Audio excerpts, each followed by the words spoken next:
Pukekohe. As we've heard from the local board before, they usually support disposal in their area of Franklin. You're going to move it? Move it. Okay. So, do you want to move this, Councillor Cash? Yeah, I'll move it. Yeah, all right. Seconded, Councillor I'll second it. Penrose. We'll take the report as read. We've heard from Andy. Are there any questions, councillors? Straightforward. Fairly straightforward. Thank you to the two new people from Panuku who are here. All those in favour? Aye. Against? Carried. Thank you. Thank you very much. Thank you. Thank you, Madam Chair. Thank you. Vanessa, do you want to join us for this item? Would you like to make some comments first, Vanessa, and then we'll get the officer up? Thank you, Madam Chair and councillors. Just wanting to know process, because I understand there's another item in confidential. Yes, we'll deal with them, the two of them separately. Separately? Yeah. So, Madam Chair, as I have said before, the Hillary Commission money, I've been asking about this money for 6 years from the Sport and Rec, and it's not ratepayer money, it's taxpayers' money. The Hillary Commission divested its funds to all the surrounding councils in the former Auckland area, and the only two councils that didn't spend their money was Auckland and the former Waitakere. And so it was very clear that the funds were for the participation and encouragement of sport for each individual in those particular areas. And so I really support the recommendations here from the Sport and Rec Committee. But I just would like to suggest a change. The 2.7 million that it's stated there, it's a little unfortunate because the Auckland region, their portion is 1.3 million and the west portion is 1.2 million. And I think if you add the two together, it just gives it, well, I just think it gives a slight advantage possibly to the west, when in actual fact it really ought to be 1.3 for Auckland and 1.2 for Waitakere. Thank you. I think what we're trying to do is, it was moved at the Parks Recreation Committee, so we're reflecting in this what that was, but I think that's what we mean. If you look at the report, it actually does say Yes, it's just that lumping it together, I mean, I'm just a bit concerned that we might be seen as more needy and get all of it. Good point, Vanessa. Thank you very much. We'll hear from the officer and then answer any questions. Thank you.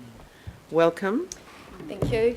Sharon, first time you've been in front of... Manager of Parks, Sport and This is Recreation. the first time you've come in front of this committee. It is the first time Great. I've been at this Welcome. committee, usually at the Park Recreation Sport Committee. Right. As Member Neeson has actually quite well outlined, the purpose of this report is to consider the legacy Hillary Commission funding that did come from the previous Central Government Agency for Sport and Recreation to legacy councils.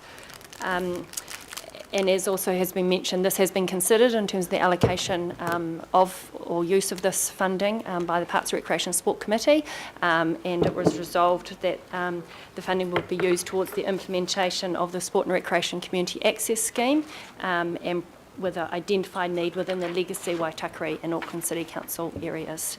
I can just comment on the amount as raised by Member Neeson. So we have, I guess, for simplified purposes, amalgamated them together to 2.7. The difference, as was reported in the Parks Recreation Committee report, referenced the money that was available at amalgamation since that time, and that was the 1.1 for Waitakere and the 1.39 for Auckland. Since that time, interest has been earned on those accounts, and also in relation to the Auckland City Fund, loans have been repaid, so the money has been increasing. We do have the exact split within that 2.7 of what it is within the finance records, so when we come to allocate it, we do have the exact split. Thank you. Questions? Councillor Clow. It's a question, sorry, and it gets reflected in the amendment I made. So at the time of amalgamation, Waitakere had the 1.1 and Auckland City Council the 1.39. My amendment is really made to reflect the fact that half of my ward, the Faux ward, was actually in Auckland City Council previously, and half was in Waitakere. So basically, would you agree that therefore some of that Auckland City Council money should be earmarked for the Faux ward as well as some of the Waitakere money earmarked for the Faux ward? Could be considered.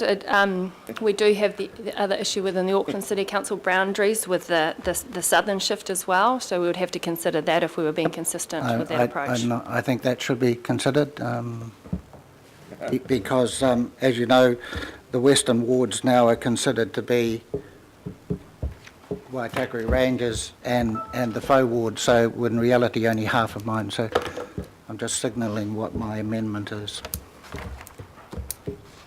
And I'm happy to move the overall substantive motion. I'll second. Okay. So, are people happy with that amendment? Can I just ask a question of clarification? Because if you start doing that, then you have to include a part of Upper Harbour local board as well. Though I don't imagine the need is that great there, but I think you start to get a bit messy. But that's all. But you know. What's the percentage? Well, you've moved it with the amendment. I have, but I mean, I'm just sort of noting. I didn't see when you know it's sort of 6 to 1, half a dozen the other, really being the other half Auckland. So, Sharon, my question to you is, this is going to be an access scheme that the council will administer, presumably. However, so how difficult will it be if we keep that amendment in to reflect the ward boundaries at the time, considering different areas? Sort of a difficult question for you, I suppose. It is difficult without having done that piece of work to actually identify the needs. I think given it is around community access to facility provision, and we need to often consider that a facility may be located within one local ward or ward area, but generally serves, particularly in the case of sport and recreation, generally serves a wider community catchment. So I think possibly an amendment could be that it considers the needs of the broader previous ward boundaries as opposed to necessarily being located within. And I'm happy with that change because I'm not trying to divide the money down to the last cent. It's just a general thing, but we just need to be. I think if it wasn't quite such a hard and fast rule, if we could put some words in there to consider the needs. Okay, because I think otherwise we could get ourselves into a real mess. Okay. Any other speakers to the amendment, to the motion? Councillor Madam Darby. Chair, initially, look, I'm going to Darby. support this today. At the Parks Committee, I didn't support this. I just made the point that, you know, we're 6 years in, and at what point do you stop being parochial about the cities that we maybe were representatives at? It is coming up 6 years ago. I really thought at the Parks Committee that this budget should be now available to all of Auckland. We are all of Auckland. And I also signalled that there's risk of carrying on and next thing finance report to us an unallocated amount. And I highlighted a particular an allocated but not uplifted amount of $3 million in the North Shore budget. So I'll be supporting this today, but also signalling that if that $3 million is not allocated to the project that it's tagged for on the North Shore, I'll be bidding, just like the members have bidded from Auckland City and former Auckland City areas and Waitakere areas, I will be bidding for the retention of that $3 million in the North Shore City Council area. And I identified that as a risk, and there could be others. We've decided not to be a grown-up Auckland, and 6 years later, knuckle down and actually treat it as one Auckland. We decided at the Parks Committee, and we're going to set it in train here, that we are going to continue to be parochial about our little patches. Now, that's a great thing. We're all elected from wards, but at some point, we're going to have to mature and realise that the budgets need to be amalgamated. Councillor Cooper. Thank you, Madam Chair. And I find that quite interesting comment, given the last item where we had a great long history of what North Shore did and what they were supposed to do and they didn't, and let's rectify it. But anyway, we'll move on from that.